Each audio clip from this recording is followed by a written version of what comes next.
Я вижу два турецких флага. Вот, например, первый турецкий флаг, который ближе к нам. Вот.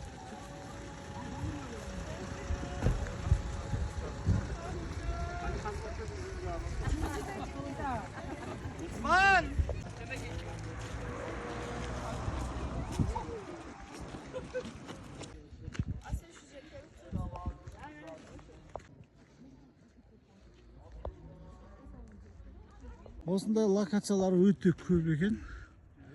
Мынаның кейбіреуінде барлығында даже мына тұрған Түркияның жалауын іліп қойған пластиковый терезесі істеп алған. Даже адамдар тұрады екен көбісінде. Халықтар тұрады екен әлі. Осындай локацияның қазір біз уже 4-шісіне келіп жатырмық.